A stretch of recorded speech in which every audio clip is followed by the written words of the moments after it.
And now, the time fight fans all across the globe have been waiting for. It's the MTMV main card with your man, The Voyze. As always, in the opposite corner, my mano y mano, my verbal sparring partner, someone who I guess I'm going to be nice to today because he says I always bully him. So none other than Iron Wildris Ruffin. I'm unproblematic poo now. So I'm going into the new year. I'm super unproblematic. I don't want no issues. I always want to smoke. You know what I mean? But I'm trying to change. That's kind of problematic. If you don't want issues, but you want to smoke, I want to smoke. That's an oxymoron. Okay, well, life is an oxymoron. You know what I'm saying? Life is an oxymoron. So that's where we are, boys. I'm not being nice today. You know what I mean? Because I haven't seen you on the show, and I'm not gonna say I miss you this time. But you know, as a little brother type, I'm gonna have to come at you today. And I know you're gonna come at me because I'm gonna butcher some names today. But let me give you an intro, ladies and gentlemen. Let me introduce you to the man, the myth, the legend, the MTMV curator of combat sports. You see the halo on his head. Well, he ain't no angel. It's The Voyze. Voyze, how you doing? Hey, I am fighting the good fight, and it is well. As you can see, I got some MTMV gear on right now. That Chiefs Cheetah hoodie. And speaking of the man, the myth, the legend, the signature T-shirt will be available soon on our website. Go to mtmvpn.com, click shop. And you can pick up your own The Man, the Myth, the Legend, The Voyze T-shirt in whatever size you want and whatever color you want. That sounds amazing, man. I'm corporate today, so you see, I'm here. I'm corporate Wildris today. This is who I am. You know what I'm saying? I got the blue on, so I'm ready to do it. We got a great show today. Let's just go ahead and get into it, boys. KOs and low blows. You ready? Yeah, but let us acknowledge Crispy. Crispy, what do we think about it? How about didn't know it existed, and I don't care about pro wrestling. I think it's a great match. I would love to see Roman do a 2-night event where, of course, he faces Rock, and then on the second night, maybe face Cody, maybe come up off some titles. I love to see Roman reinvention, considering I personally want to see Jey Uso be the reason why he loses, but that's a whole nother different story. We'll definitely have to talk. You know, Voyze is a hater, so don't even worry about that. But people keep saying that. I don't believe them, but yeah, but that's Rock versus Roman Reigns is going to do epic numbers. So let's just put that out there. Now that I'll agree with. I don't really care about fake wrestling, but I'll agree with you. That'd be huge. I'm not even gonna entertain it. Let's go ahead and get in. Hey, fine with me. KO and flow blows. All right, now, Voyze, as most of us have seen actually over the last 24 hours, the Tank Davis versus Hector Luis Garcia bout is possibly in jeopardy. We don't want to get into the specific reasons why, but I do want to get your thoughts on what that could possibly mean, not only for Tank, but also for the other bouts that could have a snowball effect with this not happening. Wow, you're so spot on with talking about how the others very well may be impacted by this. What we know, that's all we can speak about, is what we know.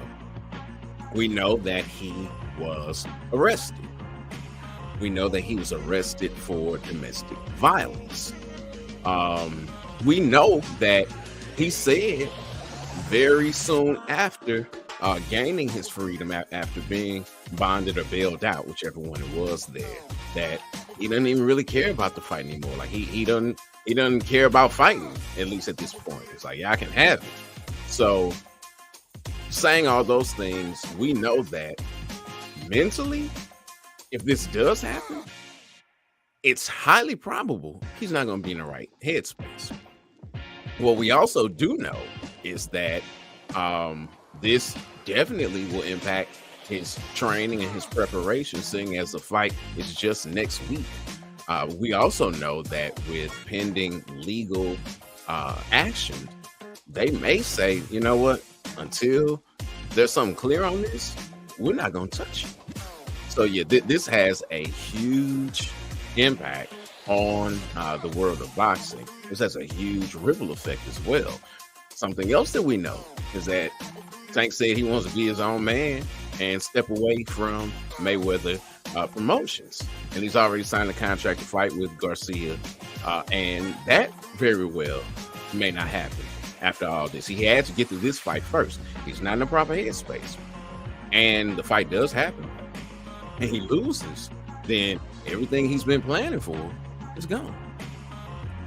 Definitely. You definitely don't want to speak on it. We've seen in the past how, you know, fighters have taken on things with personal matters, and you're never really the same fighter when you're taking that on, when you have all these things going on in the background. So just wishing everyone involved the best, whether we see those fights or not. I'm sure 2023 is still going to be amazing with so many great fighters stepping into the ring next year. So after this great you want to say something? Yeah, just one last thing. This can do one of two things for him. It can either become, or I should say, this is a watershed moment for Tank.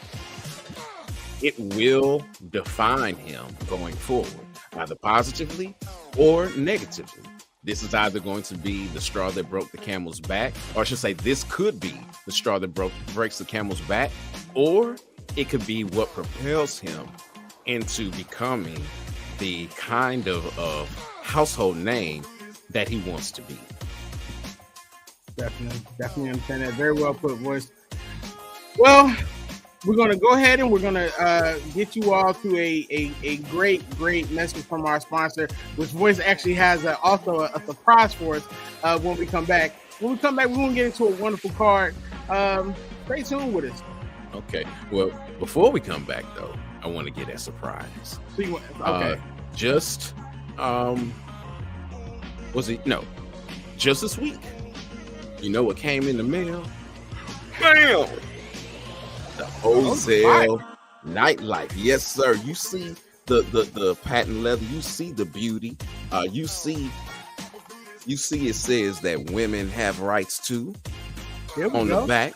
You see how outstanding the shoes are. They feel good. They look good. And I was on my Ninja Gaiden yesterday.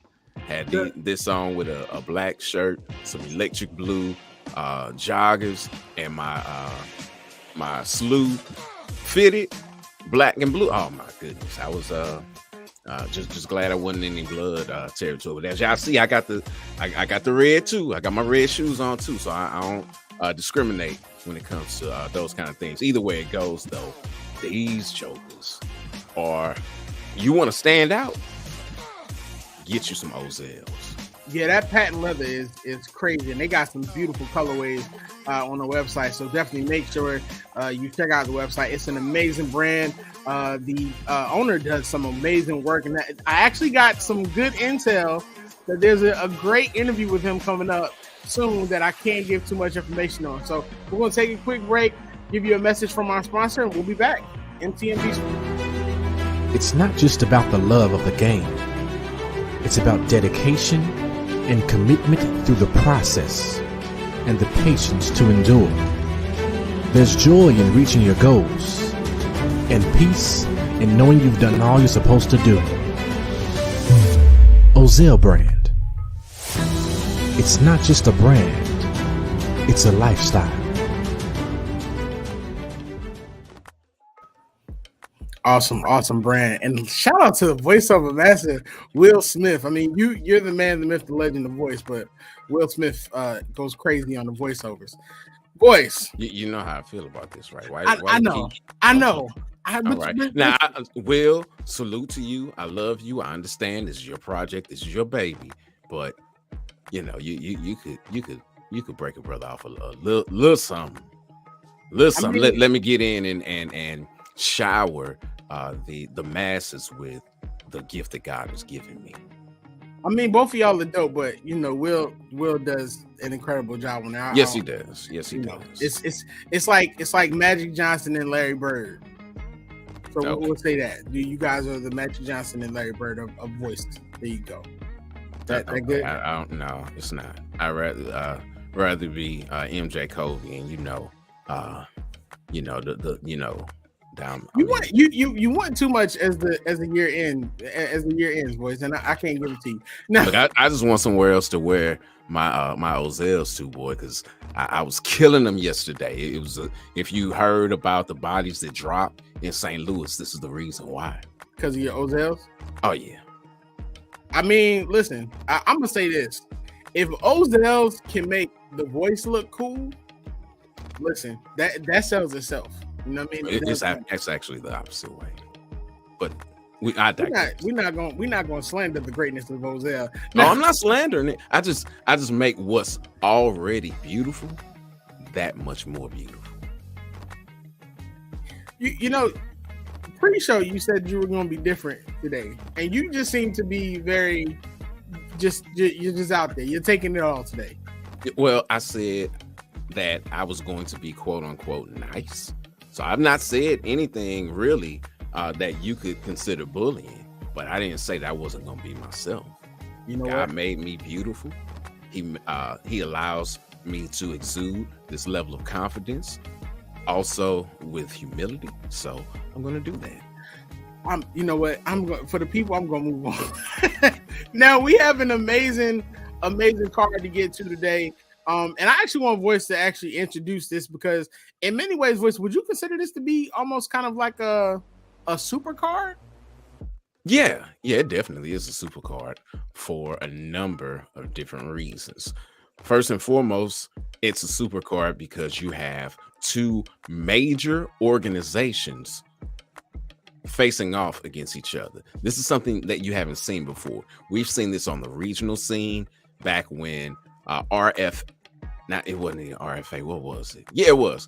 Back when RFA and... No, it was RFC. I forget what it was. But Resurrection Fighting, whatever it used to be, versus Legacy Fighting Alliance. They did this on Access TV some years ago. I thought it was great. Excellent for regional promotions. Those two promotions combined. And, we got a chance to go and cover them earlier this year, so salute to that wonderful organization. But you've never seen two major organizations do this before. You have arguably the number 2 in MMA, not just in the US, but worldwide, in Bellator, taking on Japan's premier organization in Rizin, and an organization that has ties to and has its genealogy in line with, or I should say, is in the line, they're the descendants of what arguably was the greatest MMA organization, at least of its time, and that's Pride Fighting Championships.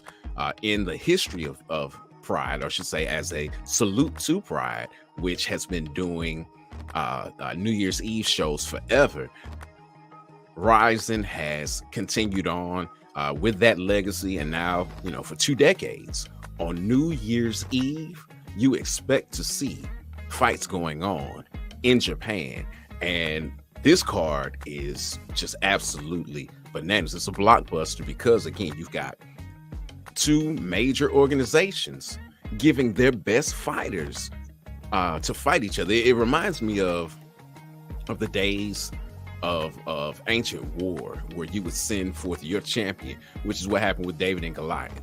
Goliath was the Philistines champion. He stepped forth on behalf of the Philistines. Israel was looking for a champion. David stepped up and became that champion. And usually they would be the ones that fought, and no one else fought. It's just whoever won that fight, they won. But Israel was like, nah, we killed your giant. Now we're killing you too. So it is a tip of the hat to those kinds of things by giving their best fighters, many of their champions, against champions and or former champions of Bellator. Right, definitely. Now it's going to be a great fight. Now, now it's going to be taking place Saturday, December 31st at the Saitama Super Arena in Saitama, Japan. Now, I was actually reading up on this in preparation. If I'm understanding correctly, these bouts are going to be under Rizin rules, correct? Yes, they are. Okay, so that's definitely going to have an effect for a number of opponents. Although there's one bout that I'm very interested in seeing, because one man literally walks in on enemy soil as the champion for the promotion Rizin. So let's go ahead and get into it now. In the opening card bout, which is actually introduced last due to a request from MMA legend Khabib, his protege Ghazi was requested to take on Koji Takada in our first opening bout. Now, Voyze, we know what Team Khabib has done, and you actually stated in one of our previous shows that they may have been Team of the Year. So what do you think about this first bout coming up, and what should we be looking forward to as these two go at it?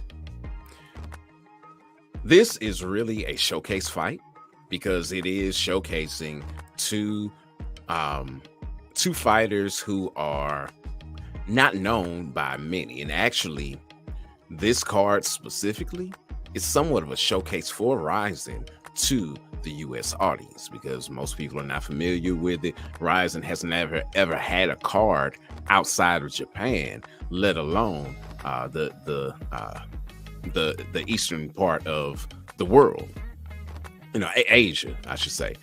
So because of Khabib asking for this to be made, it was made. And really, it is something to showcase who Ghazi is. Ghazi is 18-4 as far as his record is concerned. And he is undefeated since joining the ranks of Bellator. I got a chance to see him in his, not in his Bellator debut, but in his sophomore outing when he faced JJ Wilson on the card here in St. Louis back in March of this year. JJ had a lot of hype behind him going into it, and even after the fight, it was like, wow, this guy Ghazi won. And I can remember being in the back and during the post-fight interviews, and there weren't many questions for him, but he's looking to make sure that you've got questions going forward. Ghazi can get it done anywhere. He can do it on the ground. He can get you with strikes on the feet. It doesn't matter. He can get it done.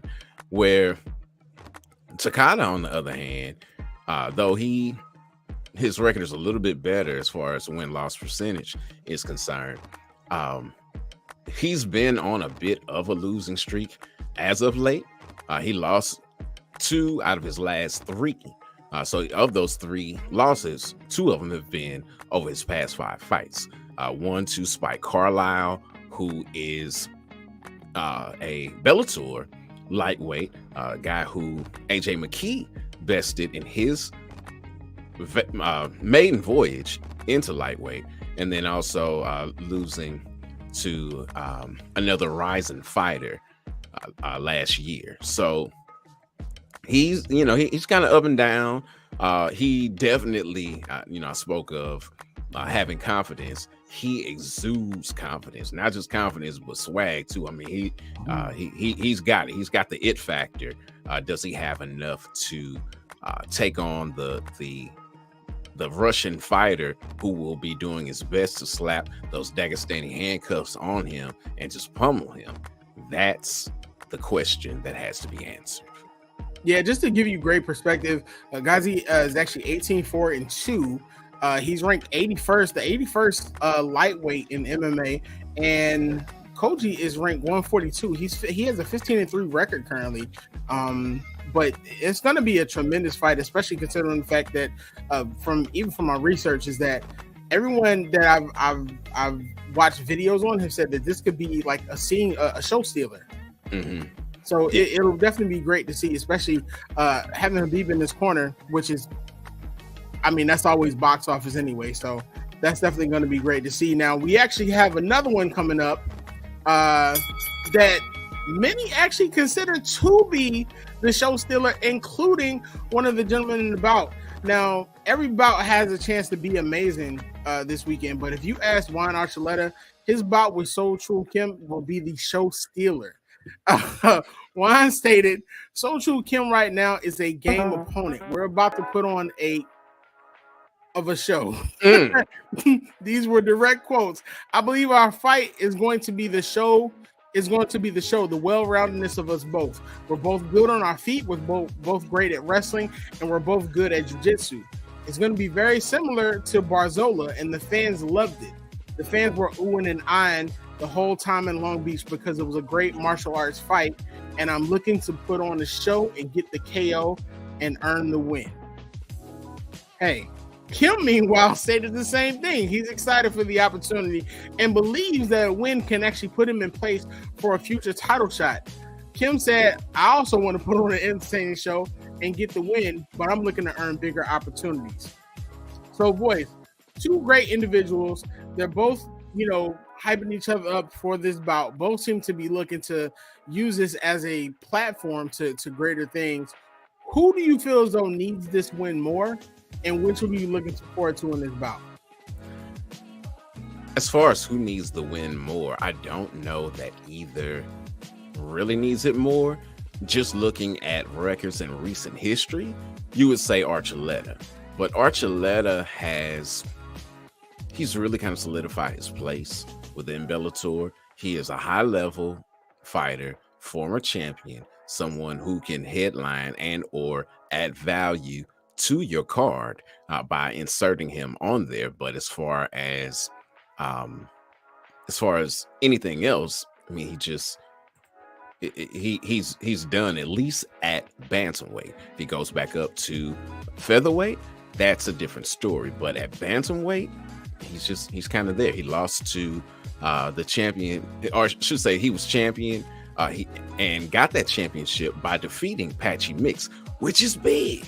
That's huge because everyone is prognosticating that Patchy will come out of the Grand Prix as the winner. So let me kind of change my statement a little bit.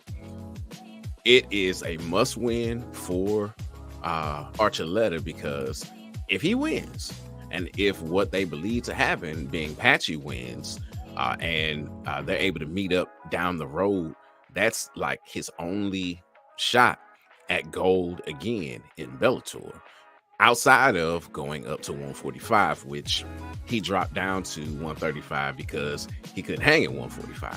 So because he fought for the championship there and lost to Pitbull, and it's just best for him to continue to fight where he's had the most success, which has been at 135. So he needs to win every fight he can and pray that Patchy Mix not only defeats Rafian Stotts, who beat him, but that he also defeats Sergio Pettis, who beat him, because that's about the only way that he's going to get another shot at gold. Where Kim, this is his second fight for Rizin, came in as the Road Championship champion, I should say Road FC champion at bantamweight, and I think maybe at featherweight as well. I don't quote me on that one, but he's looking to make a name for himself in Rizin. Rizin's a bit different because it is in Japan and they have different rules, which we haven't talked about. They're in a ring, they're not in a cage.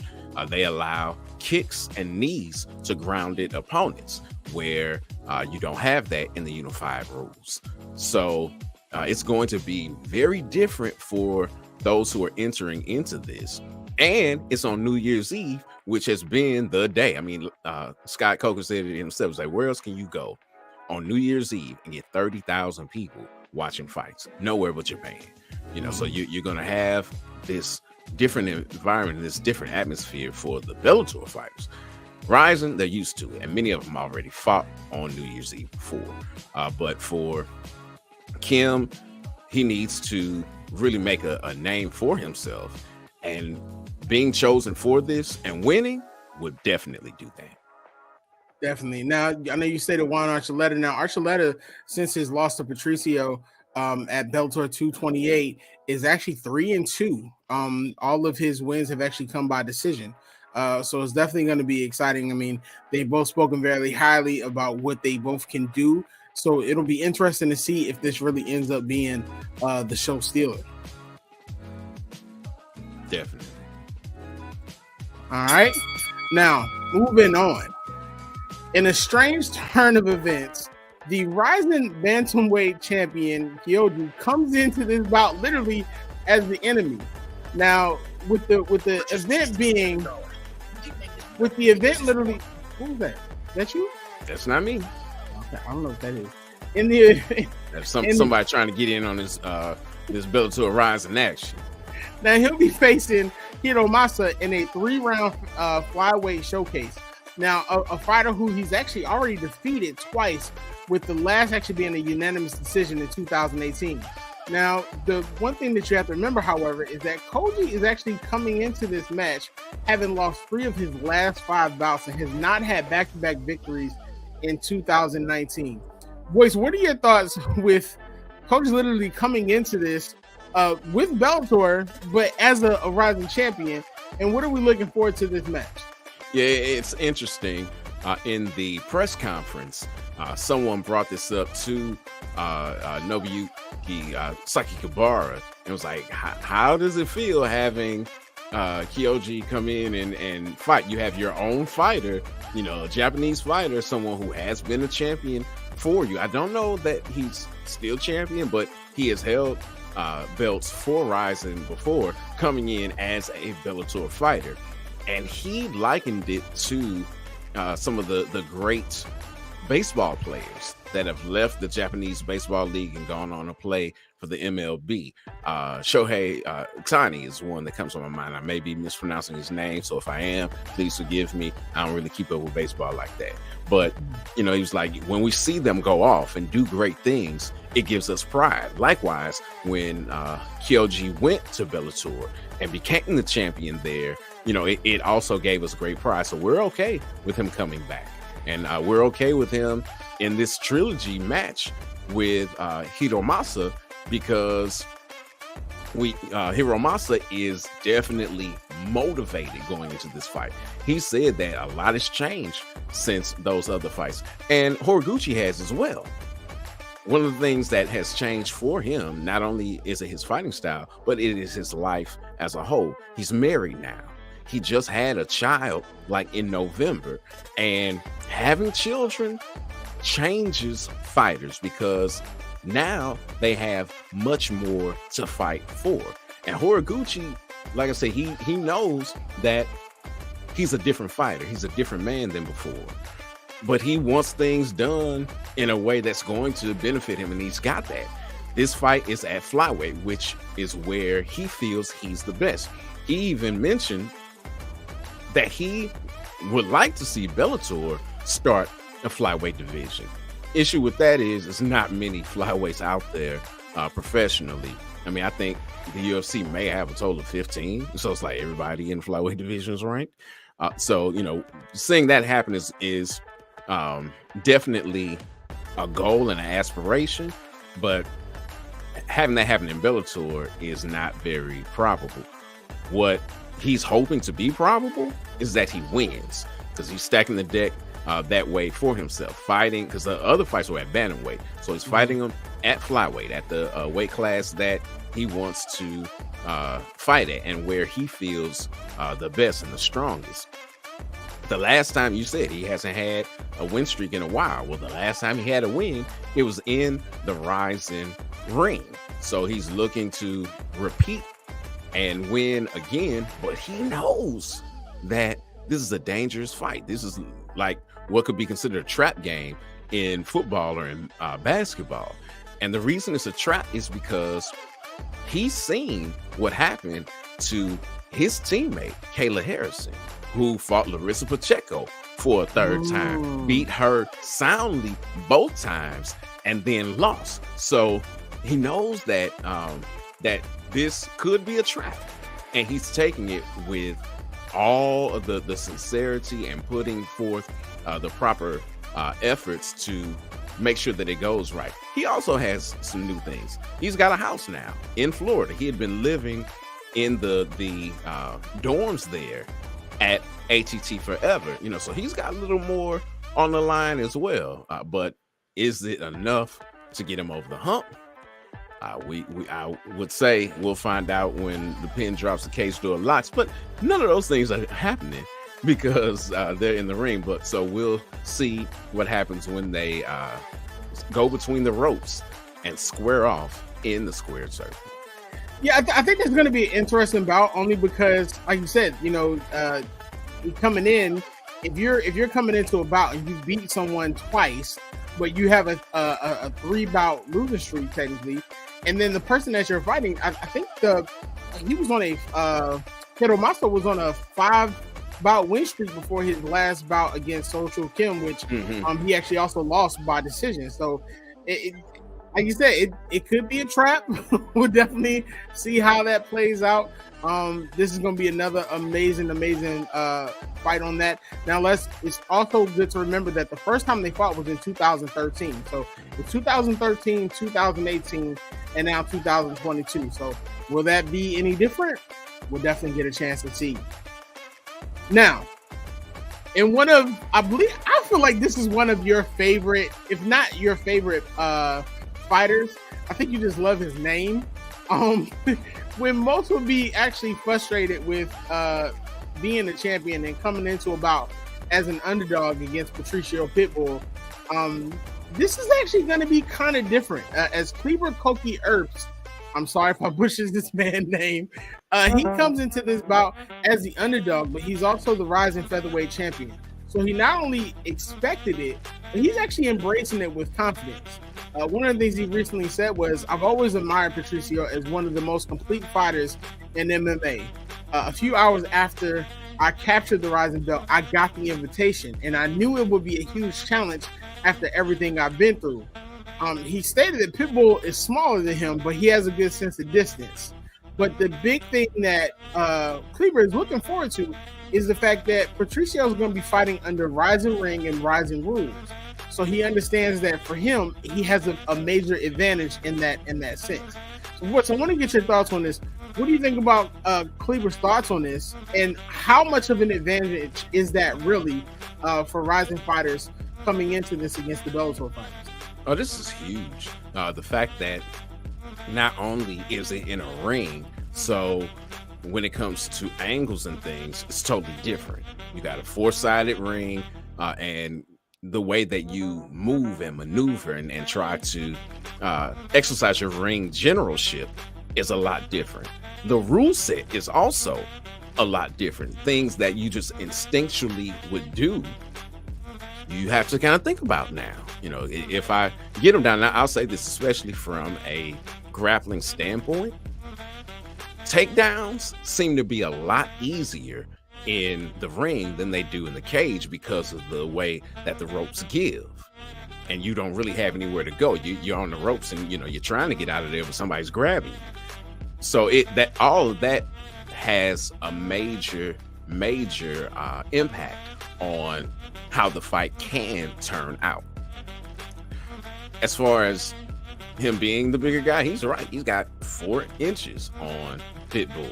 And it's probably more than that because most fighters, especially the shorter ones, lie about their height. And you got all those things going for you. Pitbull is known for his striking, but he said in the lead up to this, look, I've got more submission victories than I do anything else. So, going against Kleber, who's looking to do his best Clubber Lang impression. You like how I did that? Yeah. I like it. So, but more than likely, it's going to end up on the ground. Again, something else that, when it comes to the apparatus being used, has such a huge impact. Because how do you get up from the ground when you don't have a cage to wall walk with? The ropes are not going, they give a whole lot more. So when it gets down, is he going to be able, Pitbull that is he going to be able to get back to a standing position? You've got someone who is much bigger than you are height wise, which means he's probably going to be bigger on when they weigh in. I mean, not when they weigh in, but on fight night as well. And he's a champion. And not only is he the champion, this is the only fight that is literally active champion versus active champion, which is why you hear the music for the Voices marquee matchup, because this is it. Even though it's not the main event, this is the Voices marquee matchup because this truly is champion versus champion. And as Saki Kabara said, this is a showcase for his fighters because any of them that wins can really make a splash on the international stage because of being able to say, I beat not only one of the best out there, but I beat, especially for Kleber, I beat the face of Bellator, the historical face of Bellator. Oh yeah. Yeah, that is huge. Well, I mean, I think the one thing that I love about this bout is how much respect they've shown each other, especially coming into this. I mean, Kleber has talked so greatly about Patricio coming into this. It's amazing to me. One of the things that stood out is he said, I know it'll be a war. He said, but I'm honored to be a part of this and fighting in one of the most important events of the year in Japan against one of the best featherweights in MMA history. That I've always been a Pitbull fan, and on the day of the weigh-in, he just proved what a great champion he is outside of the ring. Super humble and respectful. And Patricio had some great things to say about him also. So to know that these two gentlemen can come into this, no ego, they're both champions, and literally they're getting ready to fight for promotional brand supremacy. And they're showing each other love in that manner. I love it. It's definitely something different that you don't always see. Which, like I said, we love the smoke here, but we also love to see each other, people be bigged up. So that's going to be great. Now, real quick before you move forward, I want to add something to that aspect of things. You're getting this because these fight is taking place in Japan, and there is a word used in martial arts that speaks about the level of respect that you should have for your fellow martial artists. And it's a Japanese word. It's Bushido. It's the Bushido spirit. So they're literally fighting in the land of Bushido, which is where, hey, you got skills, I got skills. We're going to get together and see whose skills prevail. And I'm going to respect the fact that you have skills and that I have skills as well. So yeah, there's a reason for the things that we're seeing and hearing, and the reason that the lead up to the fight is not necessarily what you would expect from a North American based martial arts organization. So you said the word is Bushido? Bushido. Bushido. Have you ever seen this? This is on topic. Have you ever seen the show The Boondocks? The Grandmaster's name was Bushido Brown. That makes a lot of sense now. Yeah, makes a whole lot of sense, especially seeing as Boondocks uses the anime style, which is something from Japan. Definitely. I love it. Now, while we go from that one, we're going to another bout where the same respect is not being showed. And of course, it's AJ McKee, so I don't expect it. Now, while AJ McKee, Robert D'Souza, will be headlining this main event just outside of Tokyo, the bout will not be for the title, as McKee has actually hoped. He recently stated a fight's a fight at the end of the day. I feel like styles make fights, and taking nothing against these guys, we're going over there and we're fighting them in their home turf, in their ring, under their rules. So for us, we're the risk takers. But for me, there's no problem. Now, I want to get your thoughts on this, but I want to also state this.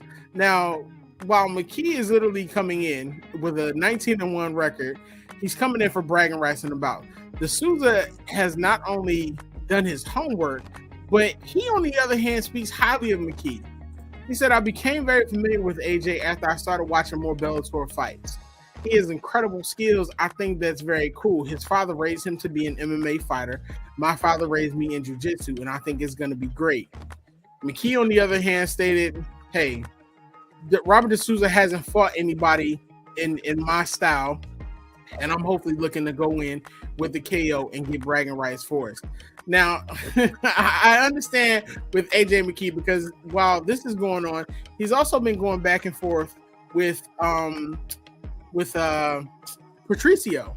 Yeah. Stating that Patricio is dodging him. So it seems like McKee is literally taking this opportunity in media runs to let you know that he is that guy. So, Voyze, I want to get your thoughts on everything that's been said. And also, what do you think about McKee's statement that Robert De Souza has not fought anyone much like McKee in the previous bout? As far as the statements and the backstory of this fight is concerned, McKee is coming in with a chip on his shoulder and with a different level of motivation.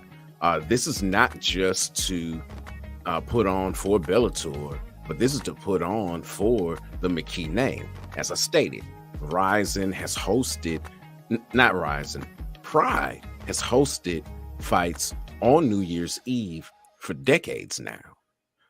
His father fought there in the same arena on the same day for the same kind of event, and he lost.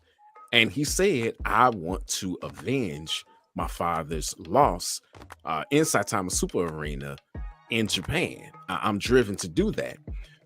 Pitbull is driven to do that as well, because his brother also competed on a Rizin card not too long ago and lost. So he's looking to establish, or I should say to gain a victory for the honor of his family as well. AJ is who he is. Can he strike? Yeah, but that's not really what he's known for. He's known for his submissions. And just like what I spoke about with Pitbull in the fight before, that applies to AJ as well. When it gets down to the ground, your ability to get up is totally different than it would be in a cage. This is something that De Souza is very familiar with, because he's been fighting on this surface using these rules and has become their champion doing so.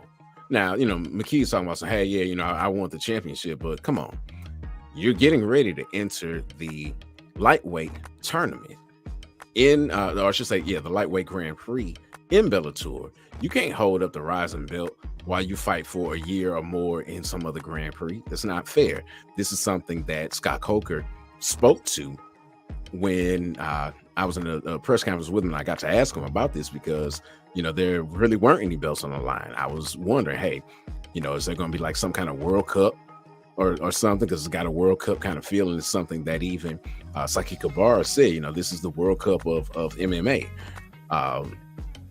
As far as, and you can read my article about it, as far as what's going to be done, we still don't know, because Scott nor Saki Kabara have said. But there are more than just bragging rights on the line for them. And like I said, AJ is extremely motivated, as is De Souza. He wants to show that he is that dude. He wants to fight for his family name. Like you said, his father brought him up in jiu-jitsu, and we know that the Gracie Challenge is the foundation for modern day MMA. It's just a televised Gracie Challenge, and who won but the Gracie? How did the Gracie win? With the jiu-jitsu. But that was 25-30 years ago now. Because I want to say that was like, it was 92 or 93. So we're moving on to about 30 years, and people are much more familiar with Brazilian jiu-jitsu than they were then. I can remember watching the first UFC bout and like, what, he stopped? What did he do? What did he do to make him tap out? How did it stop? He's just holding him, because I didn't know what was going on. But anyway, he's grown up. He, being AJ, has grown up in the gym, grown up as a mixed martial artist, learning all of the aspects together at once. But his dominant art is grappling, but grappling in a ring versus in a cage is different. And grappling under the Pride rules, where he gets you down, he needs you in the head. How are you going to, how do you prepare for that? Because you can't prepare for that in training. Right. How do you, stop those kinds of things? So it's definitely going to be interesting. And like all of the fights, but the top two specifically, because these are Rizin's champions. And he wanted, he being Psychic Guevara as well as Scott Coker, wanted to bring the best of the best that they had. And that's what they're doing. This is the reason why you have champions and or former champions going against each other. But yeah, he can claim as Pitbull did at one point that, hey, I'm the champion, because I beat your champion. So he can do that if he's able to best D'Souza, especially besting him in his arena, literally Saitama Super Arena, and in his arena being the ring and the Pride rules. What's going to be so interesting about this is they're going to do it again, brother. Psychic Guevara and Scott said, look, we're doing this, but this can't be just a one-time thing. When it happens again, it needs to be in a cage and under the unified rules. So, before we close out, I have to ask, because I thought this was interesting with these two promotions coming together, especially with Bellator being, what Bellator is, because I heard them even shout, you would never see UFC do anything like this. Would it hurt either promotion if one promotion is more dominant than the other? I know, with Rizin, they're looked at as a little brother in comparison to Bellator. But if the Rizin fighters come out and they completely just sweep through, or even just if they have the winning record in all of the bouts, what does that look like for Rizin, and what does a loss look like for them on the flip side? A win for Rizin could be detrimental for Bellator, because as I stated before, Rizin is the premier organization in Japan. But I can't say even that they're the premier organization in Asia. That probably goes to one championship, because a lot of people are starting to say that, hey, one may be number two and may have eclipsed Bellator. You got one, you got PFL. Both of them have really been nipping at the heels of Bellator this year, especially one with getting the deal with Amazon Prime. That was huge. And the fact that they are ensuring that every month, unlike TNT, every month you have a fight during prime time in North America. Huge. So if Bellator, or I should say, if Rizin were to win, that would really help them. It would really hurt Bellator. But as I alluded to previously, there's a caveat for Bellator. It's not their rules. It's not their fighting apparatus. So you got kind of a built-in excuse if they don't win. Now, if they come and fight again and they do it under the unified rules and in the cage and it's the same results, yeah, that could be extremely detrimental. And I feel like Scott Coker said this is really dangerous for both, but that's why we're doing it. This is the martial arts way. You put your best versus the best and you see who comes out on top.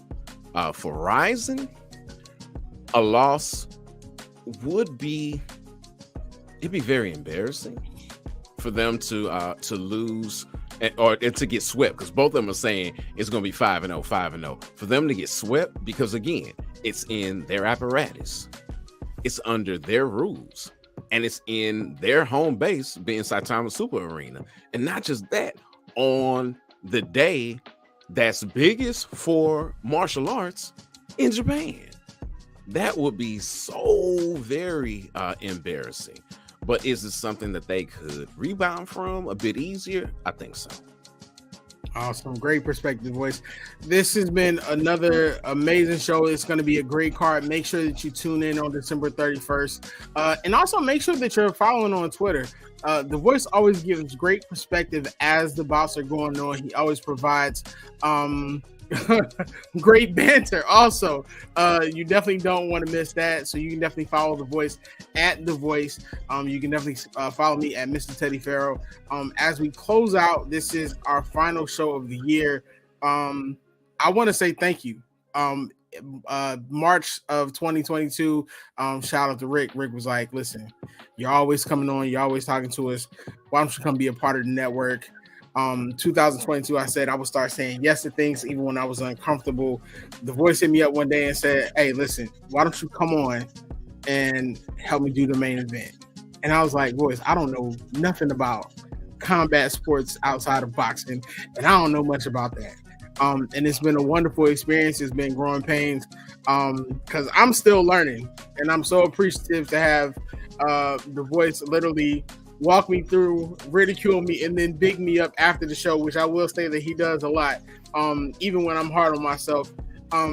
Shout out to people on Twitter who giving feedback, the people who follow me, who shout me out on Facebook when they're like, yo, you did a great show, even though you butchered the names. I just want to say I appreciate you all. I'm looking forward to 2023 and coming back and being even better. Just know I'm literally giving it my all. I'm studying these names hours on hours, and I'm working with what I feel is the best in the business. So, Wes, I want to give you your flowers while you're here. Thank you for the opportunity. Thank you for allowing me to be a part of this. Take us out. I feel like I should say a lot more, but I don't want to belabor the time. I'll say this.